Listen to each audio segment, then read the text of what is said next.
past the clouds, over the dark night. She reached up to the sky of stars and caught the red-hot light of the North Star.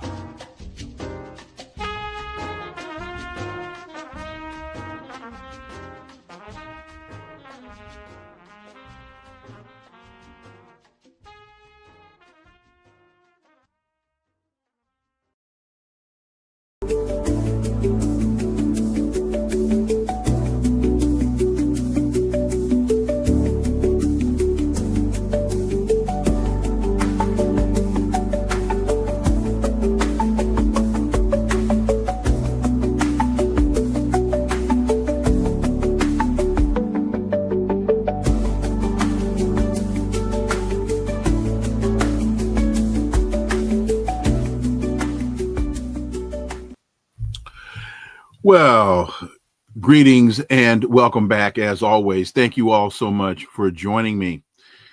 Well, CNN reports Dick Cheney, and this is quoting from CNN, America's most powerful vice president and chief architect of the war on terror, who helped lead the country into the ill-fated Iraq war on faulty assumptions, has died, according to a statement from his family. He was 84. What do I say to that? Good riddance. But let's connect some dots and find out.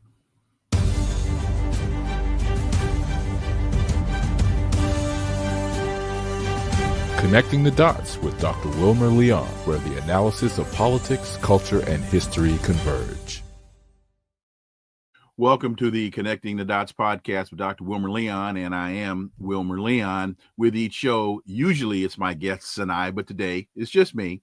I'm going to provide some insight and analysis into current events and the broader historical context in which these events take place. And let's quickly go through a couple of today's headlines. First, U.S. seeks UN approval for an international, quote, enforcement force, end quote, to deploy in Gaza. This is a story by Dave DeCamp. A U.S. official told Axios that the force would not be a peacekeeping force.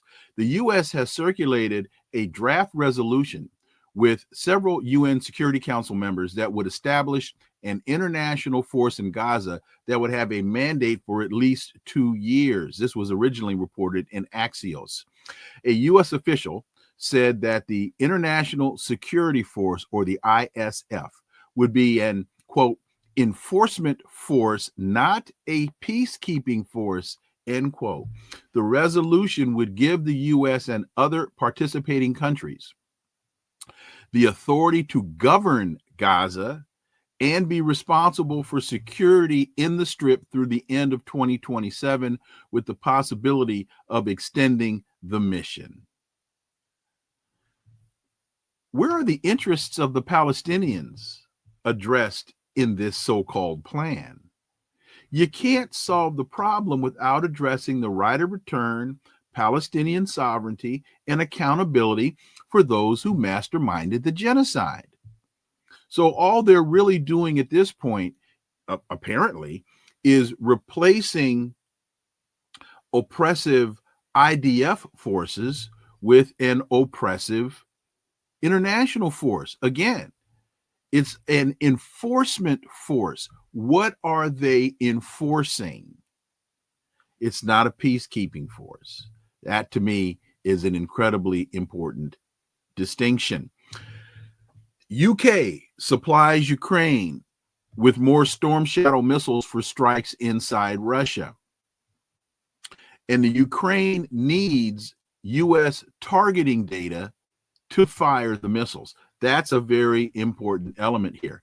The UK has supplied Ukraine with more Storm Shadow missiles, which are air-launched and have a range of 155 miles for strikes inside the Russian territory. Bloomberg reported this. This report has come about 2 weeks after the Ukraine military claimed an attack on a Russian chemical plant using storm shadows.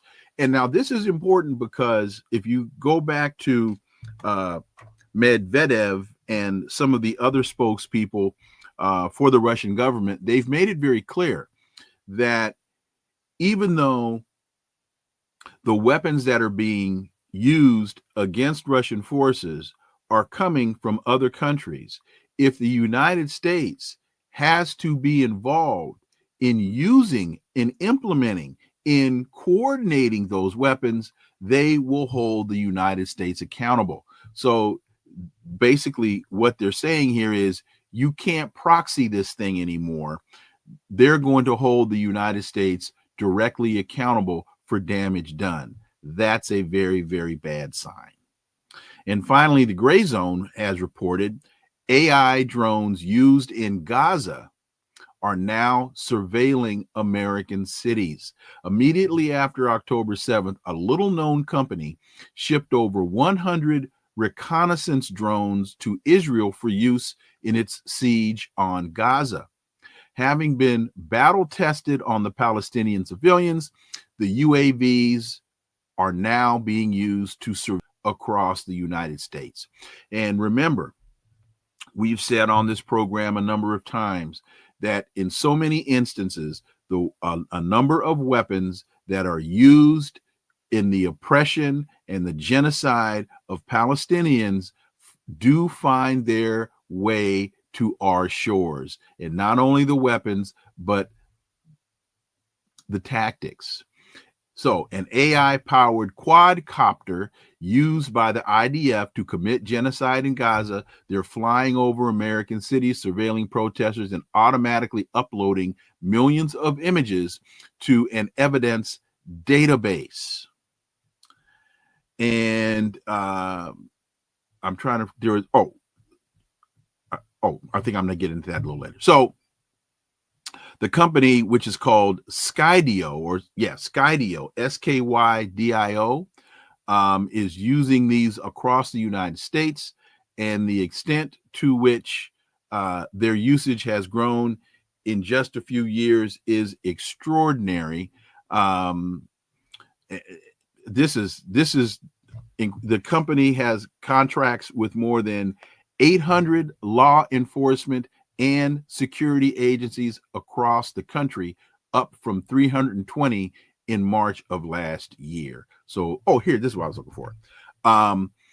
They have, according to Andreessen Horowitz, who wrote the story, almost every large American city has signed a contract with Skydio in the last 18 months, including Boston, Chicago, Philadelphia, San Diego, Cleveland, and Jacksonville. So look at this compare and contrast here. On the one hand, the president says, I'm sending U.S. troops in violation of the Posse Comitatus Act. I'm sending, whether it's ICE, whether it's FBI, of course we know National Guard. He militarized the National Guard in Los Angeles, sending Marines into Los Angeles, and the Democratic mayors of these cities are up in arms. We didn't ask for you to come in. You're violating federalism. All of these ideas, all of these complaints, they're the gnashing of teeth and the clutching of pearls and all of this. Pritzker telling the president, we don't need you to send National Guard troops into San Diego. But according to this story, the city of Chicago has signed a contract with Skydio for these surveillance drones. Philadelphia, another city with a Democrat Party mayor. San Diego, Jacksonville, Florida. So for all of this complaining and whining and crying of foul, they're right in line. They're right in line with the policy. Not so much boots on the ground, eyes in the sky. So on today's episode, the issue before us is, as Dave DeCamp has written this piece entitled, Venezuela's Nobel Prize winner says U.S. escalation is needed to overthrow Maduro. In an interview with Bloomberg, Maria Corina Machado, also said she supports the bombing of boats in the region. For me, this begs three questions. First, who corrupted the Nobel Committee? Second, how much did it cost? And third, to Ms. Machado, what price your soul? Before we get deeper into that, let me turn to Dick Cheney. CNN, again, has reported America's most powerful modern vice president and chief architect of the war on terror, who helped lead the country into the ill-fated Iraq war on faulty assumptions, has died, according to a statement from his family. He was 84. I find it very interesting and very telling that in this description, CNN would refer to the Iraq war as ill-fated, and we know it was, but the fact CNN is going to admit it in a statement of Dick Cheney's death, to me, is incredibly telling. And they also say on faulty assumptions. Again, an admission that I'm very surprised that a scribe for the dominant elite would use such a term. I was listening to MSNBC this morning, Morning Joe, and Joe and Mika. They were discussing, they were glorifying Cheney. One comment was, he knew power. He was the power behind the throne, and he knew how to exercise it better than anyone. Another one was, if you had seen the reports he saw after 9/11, the reports would have shocked you. Well, here's the interesting thing to me about that. If you had seen the reports he saw, well, a lot of that so-called intel in those reports was created by Dick Cheney and his acolytes. But let's take a step back, because the Iraq war started in 2003. And it was allegedly in response to the attack on 9/11. But the interest in attacking Iraq preceded 9/11. You can go back to January of 1998, when Dick Cheney and Douglas Feith and Scooter Libby and a whole bunch of other warmongers started an organization, started a think tank called the Project for the New American Century, also known as PNAC. And they wrote a letter in January of 1998 to then President Clinton. This is 5 years before the war in Iraq. And here's the first paragraph, quote, "We are writing you because we are convinced that current American policy toward Iraq is not succeeding, and that we may soon face a threat in the Middle East more serious than any we have known since the end of the Cold War. In your upcoming State of the Union address," and remember, this was 1998, "you have an opportunity to chart a clear and determined course for meeting this threat. We urge you to seize the opportunity and to enunciate a new strategy that would secure the interests of the U.S. and our friends and allies around the world.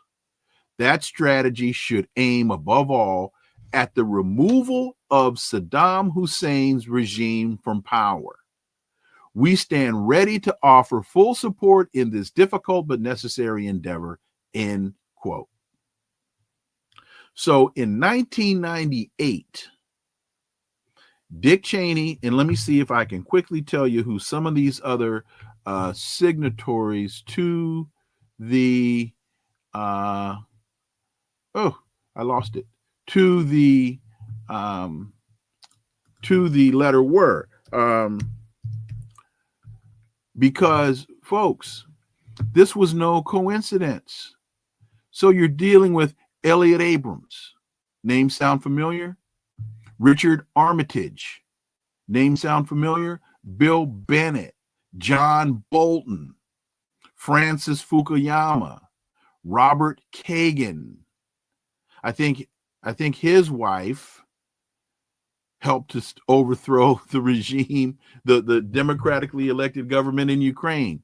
I think she's married to Robert Kagan. Bill Kristol, Richard Pearl, Donald Rumsfeld, Paul Wolfowitz, James Woolsey. These were a lot of the names. This was back in 1998, but these are a lot of the names that made their way into the H.W. Bush administration that resulted in the overthrow of, well, look who else shows up. Barack Obama, Hillary Clinton, George Soros. There she is, Samantha Power. Oh, that's not who I was thinking of. Look at this. See, folks, first of all, having a wonderful producer is a brilliant, beautiful thing. John Kerry, Joe Biden, Loretta Lynch, all of these Democrats, Jeff Johnson, all of these Democrats found their way as participants in PNAC, the Project for the New American Century. This shows you, in my humble opinion, Charles Krauthammer, may he not rest in peace. This shows you the confluence of interests that result in American foreign policy. This picture is clear evidence of why I've said a number of times, you can't get distracted by Trump derangement syndrome, because it's not Trump administration policy. It's not Biden administration policy. It's American foreign policy. And this photograph shows you, gives you Richard Pearl. Oh, he's in this mess. So, the binary thinking in this country, Republican versus Democrat, they're always trying to convince you that they're different. Oh, the Republicans. Oh, the Democrats. Oh, those tax and spend liberals. Oh, we can't stand them. Vote for me and I'll set you free. And then the Democrats, oh, well, we're so warm and fuzzy.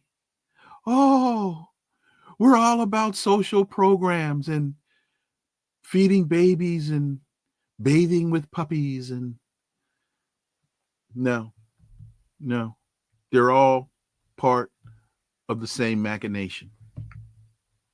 So, oh boy. So the other point, the Pentagon, so they talk about Cheney and this intel. And, oh, if you had seen the intel that Cheney saw, you would be scared out of your wits. But the Pentagon unit that created the intelligence, so-called, used by Dick Cheney, it was called the Office of Special Plans, OSP. And it was a small unit within the Department of Defense. It was headed by Douglas Feith, one of those names on that list. The office was created in 2002 to supply senior administration officials with intelligence on Iraq. Basically, folks, they cooked the books. They took raw intelligence, spun it, and then presented it as actual verified intel.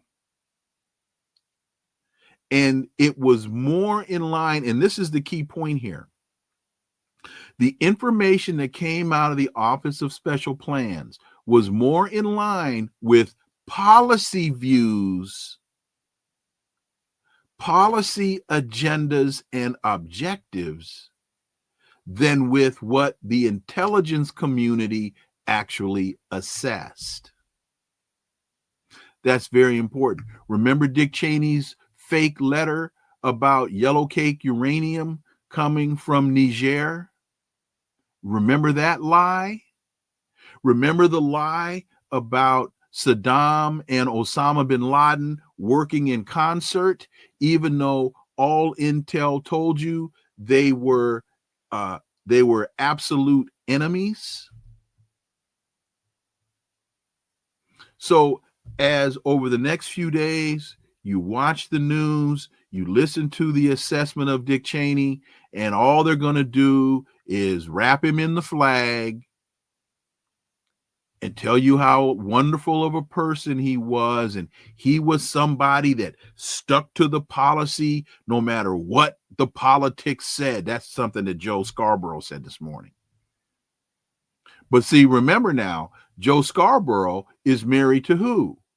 Nika Brzezinski. And who is Nika Brzezinski? She's the daughter of Zbigniew Brzezinski. So you got to connect these dots. This is incredibly, incredibly important. Let me close with this about Dick Cheney. Very simply put, he was an evil, imperialist, warmongering goon. He did not speak out against Trump. See, one of the other things that they said about him was, oh, remember, right before the last election, Dick Cheney came out and spoke out against Trump. Dick Cheney did not speak out against Trump because he had found Jesus and because he was making amends and trying to repent for his murdering, warmongering in Iraq. He lied and took the country into war. And as a result of that lie, thousands of Americans lost their lives, lost their minds, and are suffering to this day. Dick Cheney spoke out against Trump because as a key part of the imperialist elite class, Trump was protecting their interests. Cheney was, in speaking out against Trump, protecting their interests. He was protecting their money. It had nothing to do with right and wrong. It had nothing to do with what was best for the country. It had everything to do with what was best for their pocketbook. Responsible Statecraft has a piece entitled, "The Gaza Ceasefire is Falling Apart." This is in, again, Responsible Statecraft. And I must always make this disclaimer when you read Responsible Statecraft, you must read it with a discerning eye, because they have phenomenal stories, but sometimes they'll slide some stuff in on you, or they'll try to slide some stuff in on you that you really need to pay attention to. But anyway, with that being said, the piece, the subtitle, look closely. Israel is getting everything it wants while resuming deadly airstrikes at will. Moreover, it is likely building up for a permanent occupation of the Strip, that being the Gaza Strip. Even a limited pause in the unspeakable suffering that residents of the Gaza Strip have endured for 2 years is welcome, and thus it is unsurprising that the deal on Gaza was reached in early October was widely and mistakenly termed a quote-unquote peace agreement.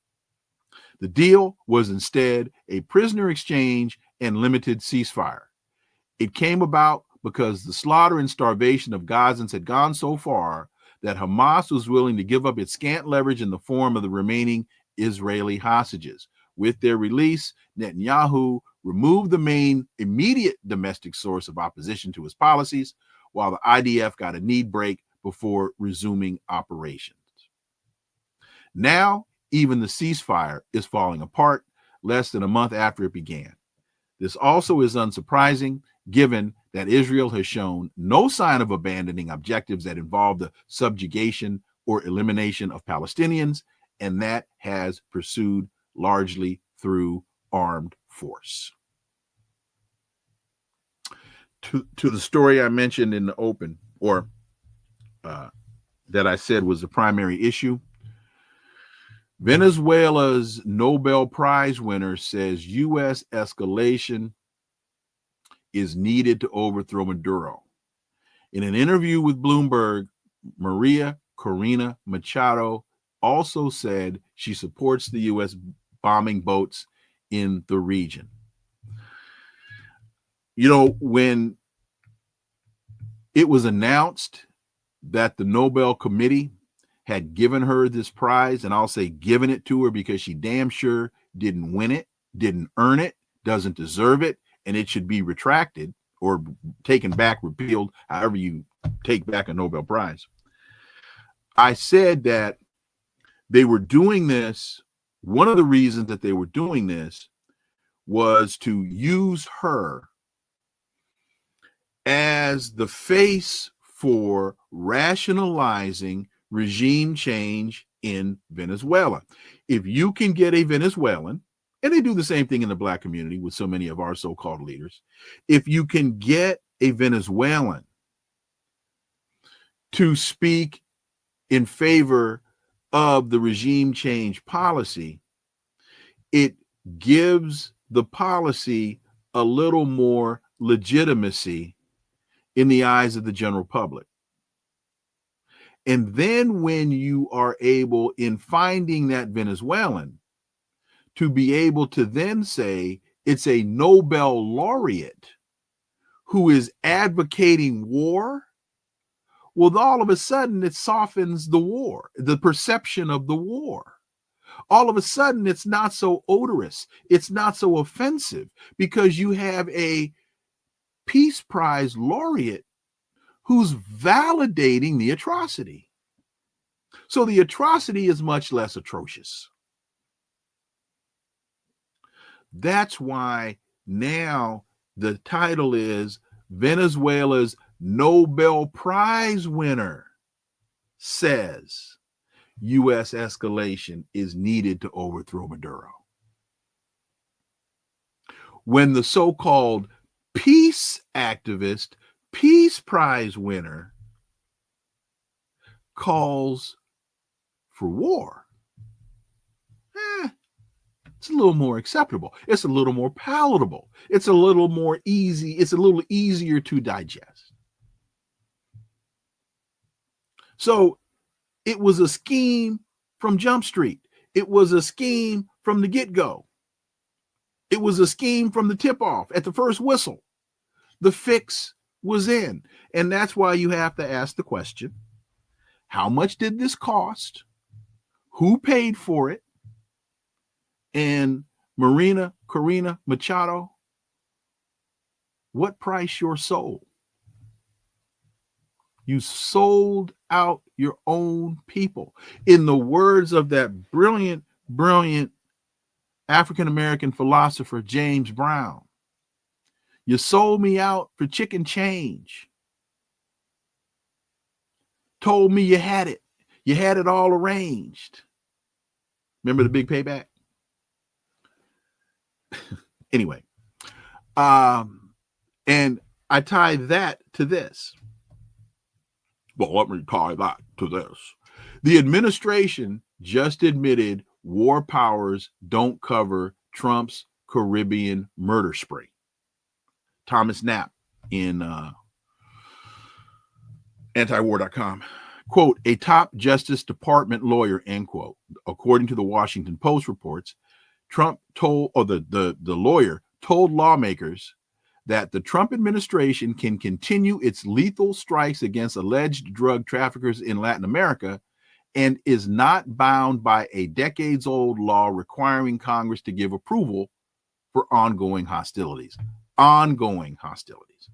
The law is the War Powers Resolution, also known as the War Powers Act, which requires the president to inform Congress within 48 hours of commencing military hostilities and to cease those operations within 60 days unless Congress authorizes their continuation. Now, what's missing from that math is it's actually 90 days, because if Congress doesn't authorize the act within 60 days, then the president has 30 additional days to bring the troops back. So the actual timeline is 90 days. You got to read the War Powers Act. But anyway, so folks, you put these two stories together, and what you have is a very similar plan in Venezuela that we saw play itself out in Iraq. With Dick Cheney, it was yellow cake uranium, lie. With Donald Trump, it's drug boats in the Caribbean bringing cocaine to the United States, lie. You see some similarities here? You see some connected dots here? Well, that's why we do this show. So with that, folks, let me thank you all for tolerating me this morning, tolerating me today. And I look forward to seeing you all tomorrow. And we'll work through our guests for tomorrow. But trust me, as the Moon Man said, it's going to be a big one. Stay tuned. See you tomorrow. Please follow, subscribe, leave a review, share the show. Follow us on social media. Pay attention to this Dick Cheney thing, folks, because check out how they spin this mess. All the links are below in the show description. Remember, this is where the analysis of politics, culture, and history converge. Talk without analysis is just chatter. And we don't, and I don't chatter here on Connecting the Dots. See y'all tomorrow. Until then, have a blessed remainder of your day. Peace. I'm out.